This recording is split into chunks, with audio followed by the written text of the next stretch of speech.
దివ్యవాణి TV ప్రేక్షకులకు హృదయపూర్వక ధన్యవాదాలు. పచ్చని 10 ఆజ్ఞలు అనే ఈ ధారావాహిక కార్యక్రమంలో 9వ ఆజ్ఞను నిర్వర్తించవలసినదిగా శ్రీమతి ఎన్ నిర్మలా బాబురావు గారిని సగౌరవంగా ఆహ్వానిస్తున్నాను.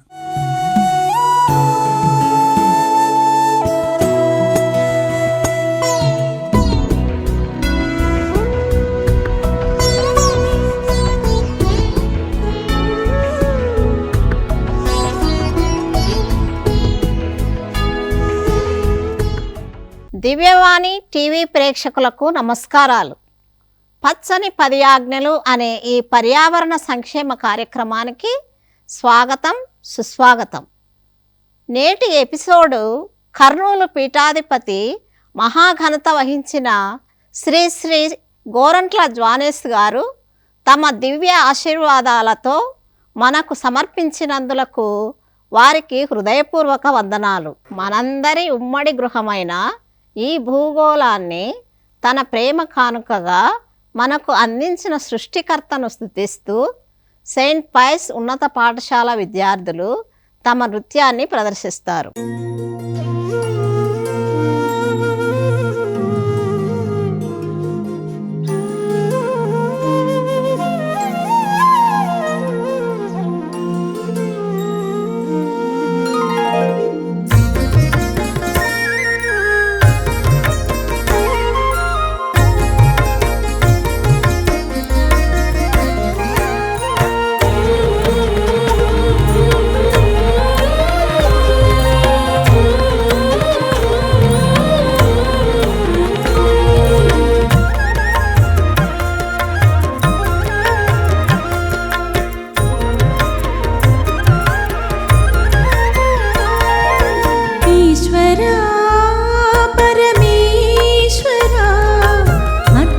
సృష్టిని చేసిన దైవమా, ఈశ్వరా పరమేశ్వరా, అద్భుత సృష్టిని చేసిన దైవమా, వాక్కుతో ప్రేమతో సకల విశ్వాన్ని కలిగించితివి,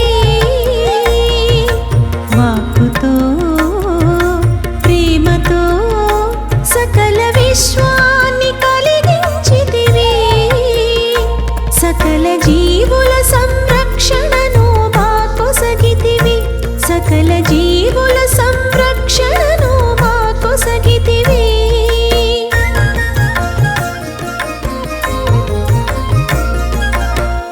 సృష్టి ప్రదాత వందనము, జీవనదాత వందనము, మహిమాన్విత తేజ వందనము, వందనం ప్రభు వందనం, వందనం ప్రభు వందనం, వందనం ప్రభు వందనం, వందనం ప్రభు వందనం. ఇప్పుడు గురుశ్రీ డాక్టర్ దూసి రవిశేఖర్ ఎస్జే గారు పచ్చని 10 ఆజ్ఞలలోని 9వ ఆజ్ఞ పర్యావరణ పరిరక్షణ, ఆశించు ఆధ్యాత్మికతను ఆహ్వానించండి అనే అంశం మీద ప్రసంగిస్తారు. జగద్గురువులైన ఫ్రాన్సిస్ పాపు గారు లౌదాతో సి అనబడే విశ్వలేఖను 2015వ సంవత్సరంలో రచించారు. ఆ విశ్వలేఖను అందరికీ అర్థమయ్యే విధంగా రోమ్ నగరంలోని బోస్కో విశ్వవిద్యాలయంలో డైరెక్టర్గా పనిచేస్తున్న గురుశ్రీ డాక్టర్ జోస్ట్రమ్ ఐజక్ కురీతడం ఎస్డిబి గారు ద 10 కమాండ్మెంట్స్ అనే కామెంటరీ పేరుతో రచించారు. దానిని మన ప్రముఖ కథోలిక తెలుగు రచయిత శ్రీ ఎండి విన్సెంట్ గారు పచ్చని 10 ఆజ్ఞలు అన్న పేరుతో తెలుగులోనికి అనువాదం చేశారు. ఈ పుస్తక సారాంశాన్ని 10 ఎపిసోడ్స్గా రూపొందించి దివ్యవాణి ఛానల్ ద్వారా క్రైస్తవ లోకానికి అందచేస్తున్నారు. ఈ యజ్ఞాన్ని నడిపించిన శ్రీ ఎండి విన్సెంట్ గారికి, దీనిలో పాలు పంచుకుంటున్న దాతలకు, ప్రకటనకర్తలకు ముందుగా అభినందనలు, కృతజ్ఞతలు తెలియజేస్తున్నారు. పచ్చని 10 ఆజ్ఞల శీర్షికలోని 9వ ఆజ్ఞకు శ్రోతలందరికీ స్వాగతం. పచ్చని 9వ ఆజ్ఞ.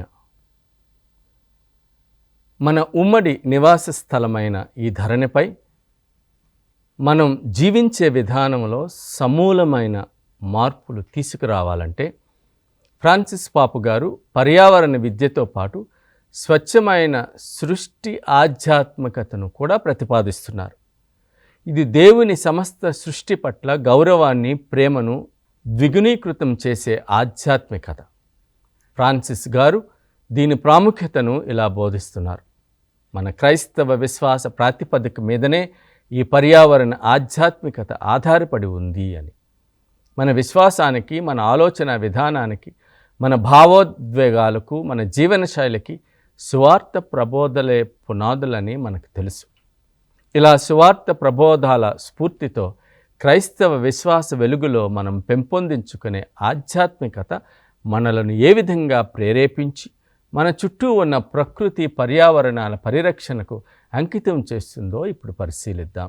పర్యావరణ సంక్షోభపు అగాధపు అంచులకు చేరిన మనము పర్యావరణ వినాశనం అనే పాతాళములోనికి పడకుండా ఆగిపోవాలనుకుంటే 2వ జాన్ పాల్ పాపు గారు పేర్కొన్న పర్యావరణాత్మక మార్పు మనకు అత్యవసరమైనది.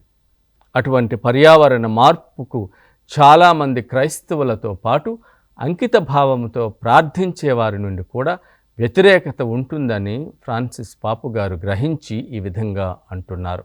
సృష్టితో మనం సఖ్యత పడాలంటే ముందుగా మనం ఆత్మశోధన చేసుకోవాలి. మన జీవన విధానాన్ని సమీక్షించుకోవాలి. మనం చేయకూడని పనులు చేయడం వలన, చేయవలసిన పనులను చేయకపోవడం వలన దేవుని సృష్టికి ఎంతటి అపకారం చేశామో గుర్తించాలి, ప్రాయశ్చిత్తపడాలి. తక్షణమే మన జీవితాలలో పరివర్తన చెందాలి.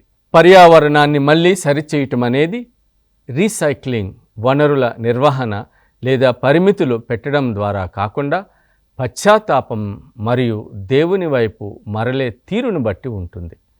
పర్యావరణ సంక్షోభము ఒక ఆత్మీయ సమస్య అయితే దానికి పరిష్కారం కూడా ఆత్మీయమైనదే. పర్యావరణ మార్పు అనేది సృష్టి అవగాహన వైపు ఒక మలుపు తీసుకురావాలని సూచిస్తుంది. ఫ్రాన్సిస్ పాపు గారు లౌదాతో సి పునీత అస్సీసి ఫ్రాన్సిస్ గారి ఉదాహరణను గుర్తు చేసి ప్రకృతి పర్యావరణాలతోనూ సృష్టిలోని సమస్తముతోనూ మనం ఆరోగ్యకరమైన అనుబంధం ఏర్పరచుకోవటం మన అంతరంగిక పరివర్తనలో అంతర్భాగం అవుతుంది అన్నారు. మన నిజమైన పర్యావరణ మార్పు పశ్చాత్తాపంతో మన నేలను తిరిగి చేరుకోవటంలో ఉంది. భూరక్షణకు మన నమ్రతతో తిరిగి భూమిలో కలిసిపోవటానికి సన్నిహిత సంబంధం కలిగి ఉన్నది. నిజమైన సృష్టి ఆధ్యాత్మికత యథార్థమైన పర్యావరణ మార్పులోనే ఇమిడి ఉన్నది. ఇందులోని 2వ ముఖ్యమైన అంశం భూపరిరక్షణ ధ్యేయంగా వెలిసిన నూతన ఆధ్యాత్మికత. ఒక స్వచ్ఛమైన ఆధ్యాత్మికత జీవన స్రవంతిలో ప్రవహించక తప్పదు. ఇది పర్యావరణ సంబంధిత ఆధ్యాత్మికత విషయంలో మరింత ప్రాముఖ్యత పొందుతుంది. ఎందుకంటే అది ఉమ్మడి నివాస స్థలమైన భూమిపై బాధ్యతతోనూ ఆనందకరంగా జీవించటానికి నేర్చుకునే ఒక ప్రక్రియ. భూలోకాన్ని సంరక్షిస్తూ పరలోకాన్ని ఆవిష్కరించు అంటూ మధ్యయుగపు భక్తురాలు హిల్డెగార్డ్ మనకు సెలవిచ్చారు. పర్యావరణ ఆధ్యాత్మికత అంటే మనం సృష్టిలో భాగమై ఉన్నామన్న భావనతో పాటు ఇతర జీవులతో మనకున్న బాధ్యతను గుర్తించటమే. ఫ్రాన్సిస్ పాపు గారు అంతర్దృష్టితో ఇలా చెబుతున్నారు. తనతో తానే ప్రశాంతంగా ఉండకపోతే ఎవరూ హుందాగా సంతృప్తికరమైన జీవితాన్ని గడపలేరు. ఫ్రాన్సిస్ గారి సృష్టి ఆధ్యాత్మికత మనలోని ప్రతి ఒక్కరిలో లోతైన అంతర్గత శాంతిని పెంపొందించే ప్రక్రియ కూడా అంతరంగిక శాంతికి, పర్యావరణ పరిరక్షణకు, సకల జనుల సంక్షేమానికి సంబంధం కలిగి ఉంటుంది. అదే శాంతి మన జీవన శైలిలో ప్రతిబింబిస్తుంది. మానవ జీవనంలోని అంతరార్థాలను ఆకలింపు చేసుకోవటానికి తోడ్పడుతుంది. అలజడితో కూడిన దినచర్యలతో విశ్వమంతా ఆందోళనతో నిండిన అవిశ్రాంత జీవితాలకు ప్రగాఢమైన అంతరంగిక శాంతి మాత్రమే సామరస్యతతో కాపాడగలదు. ఈ ఆజ్ఞలోని 3వ అంశం పర్యావరణ ఆధ్యాత్మికత అనేది ప్రగాఢమైన పవిత్రతతో కూడినది. ఎందుకంటే ఇది మనకు సమస్త వస్తుజాలంలో దేవుని దర్శన భాగ్యాన్ని సుసాధ్యం చేస్తుంది అని ఫ్రాన్సిస్ పాపు గారు తన విశ్వలేఖలో స్పష్టం చేశారు. కనుక సృష్టిలోని ప్రతి వృక్ష పత్రంలోనూ, ప్రతి పర్వత శ్రేణిలోనూ, ప్రతి మంచు బిందువులోనూ, ప్రతి పేదవాని ముఖంలోనూ నిగూఢమైన అర్థమేదో కనిపిస్తూ ఉంటుంది.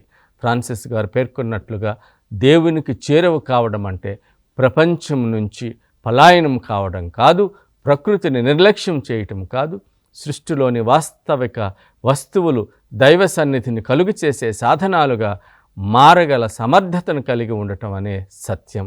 ఈ ఆజ్ఞలోని 4వ ప్రధానమైన అంశం త్రిత్వైక దేవుని ప్రతిబింబించు సర్వసృష్టి గమ్యమైన అమరలోకం. లౌదాతో సిలో ఫ్రాన్సిస్ గారు త్రియేకమూర్తి అయిన దేవుడు సృష్టికి ఆదిగా, మధ్యస్థానంగా, చివరకు గమ్యంగా ఉన్నారని తెలియచేస్తారు. దేవుని 3 వ్యక్తిత్వాలు తండ్రి, కుమార, పరిశుద్ధాత్మలు సృష్టిలో ప్రతి భాగానికి ప్రత్యేకంగా దగ్గరగా ఉంటాయని ఆయన వివరించారు. ఫ్రాన్సిస్ గారి మాటల ప్రకారం ఒకే సర్వేశ్వరుని విశ్వసించే క్రైస్తవులు సృష్టిలో సర్వత్రా త్రిత్వైక దేవుని ముద్రను స్పష్టంగా దర్శింపగలుగుతారు. సృష్టి యొక్క తుది లక్ష్యం మానవుడు తన స్వప్రయోజనానికి దానిని వినియోగించటం కానీ దుర్వినియోగించటం కానీ కాదు. దానికంటే ఎంతో శ్రేష్టము, పవిత్రమునైన గమ్యం అది కలిగి ఉంది. సృష్టి యొక్క నిజమైన విధి పునరుత్థానమైన క్రీస్తునందు మార్పుకు, నూతనీకరణకు లోను కావడం. క్రీస్తు పరిపూర్ణత్వం వైపు కదిలిపోతున్న మానవులు తమతో పాటు లోకములోని సకల ప్రాణులను సృష్టికర్త సన్నిధానానికి చేర్చడం మాత్రమే. Let us pray for the protection of our common home, the Mother Earth, by spreading environmental spirituality. పచ్చని 10 ఆజ్ఞలలోని 9వ ఆజ్ఞ పర్యావరణ పరిరక్షణ, ఆశించు ఆధ్యాత్మికతను ఆహ్వానించండి అనే అంశం మీద గురుశ్రీ దూసి రవిశేఖర్ గారు సద్బోధ విన్నాం కదా. పర్యావరణ పరిరక్షణకు పిలుపు, భూ పరిరక్షణ ధ్యేయంగా వెలసిన నూతన ఆధ్యాత్మికత సహజ సౌందర్య ప్రపంచానికి ఒక దివ్య సంస్కరణ దృక్పథం. త్రిత్వైక దేవుని ప్రతిబింబించు సర్వసృష్టి గమ్యమైన అమరలోకం అనే ప్రత్యేక అంశాలపై అద్భుతంగా ప్రసంగించిన గురుశ్రీ దూసి రవిశేఖర్ గారికి ధన్యవాదాలు.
ఇప్పుడు మనం విన్న అంశాలను డాక్టర్ బూరి బాలశౌరి గారు క్లుప్తంగా వివరిస్తారు.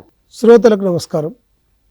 పచ్చని పదాజ్ఞలనే ఈ కార్యక్రమంలో పచ్చని 9వ ఆజ్ఞ అయిన పర్యావరణ పరిరక్షణను, ఆశించు ఆధ్యాత్మికతను ఆహ్వానించండి అన్న అంశం మీద గురుశ్రీ డాక్టర్ రవిశేఖర్ ఎస్జే గారి సందేశాన్ని విన్నాం కదా. మరొకసారి ఆ సందేశపు ముఖ్యమైన విషయాలను మననం చేసుకుందాం. మన ఉమ్మడి నివాస స్థలమైన ఈ ధరణిపై మన నివాస విధానంలో సమూలమైన మార్పును తీసుకురావాలంటే ఫ్రాన్సిస్ గారు పర్యావరణ విద్యతో పాటు స్వచ్ఛమైన సృష్టి ఆధ్యాత్మికను కూడా ప్రతిపాదిస్తున్నారు. ఇది దేవుని సమస్త సృష్టి పట్ల గౌరవాన్ని, ప్రేమను విఘ్నీకృతం చేసే ఆధ్యాత్మికత.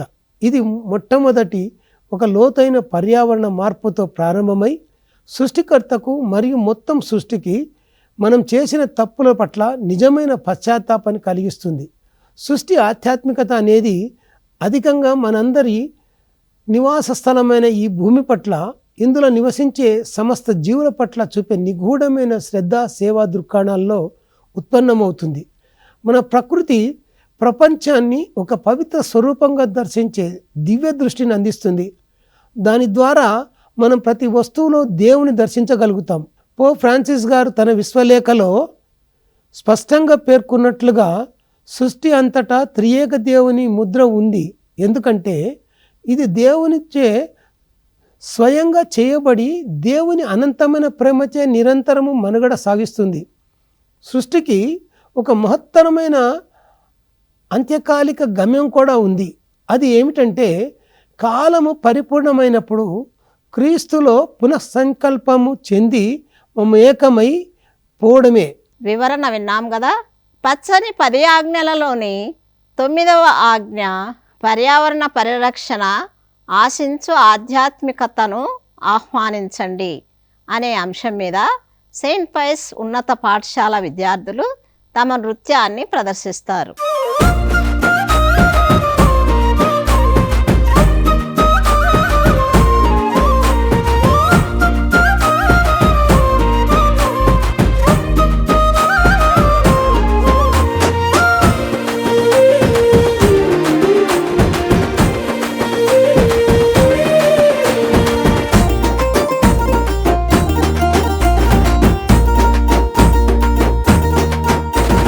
పచ్చని 10 ఆజ్ఞలుగా పదిలంగా పాటించుము సోదరా. అరే పచ్చని 10 ఆజ్ఞలుగా పదిలంగా పాటించుము సోదరా. ఓ సోదరా, అందు 9వ ఆజ్ఞ ఇది ఏరా, పాటించు పర్యావరణ చింతన. అందు 9వ ఆజ్ఞ ఇది ఏరా, పాటించు పర్యావరణ చింతన.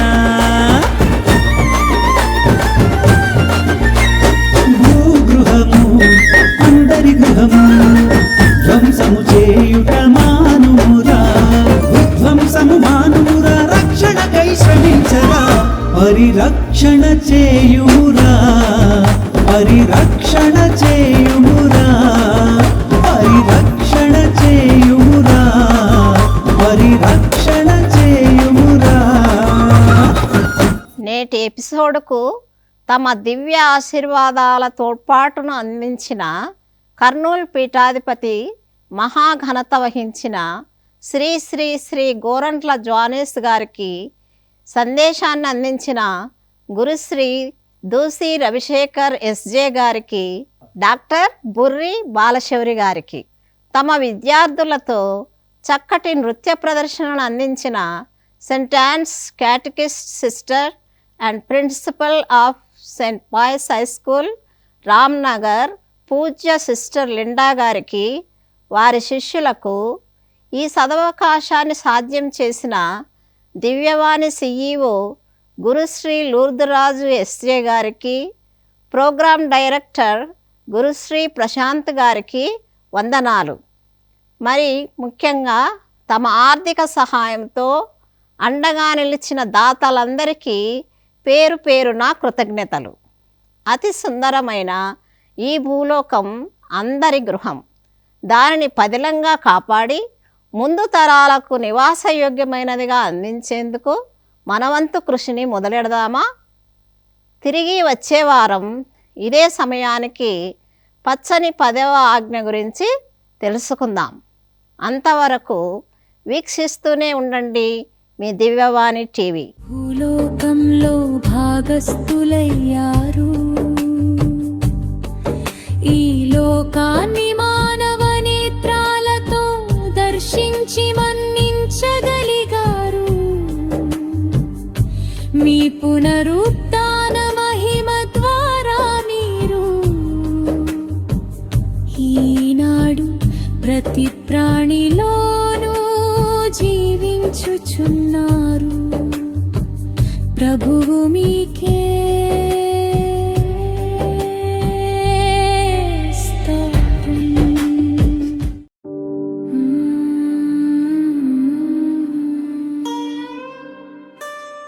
రక్షితయైనా సర్వేశ్వరా, సకల ప్రాణుల సమేతంగా మీకే స్తుత్రం చెల్లించుచున్నాము.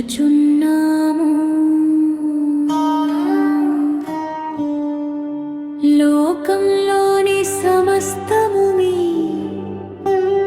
శక్తివంతమైన హస్తము చేతనే సృజింపబడిన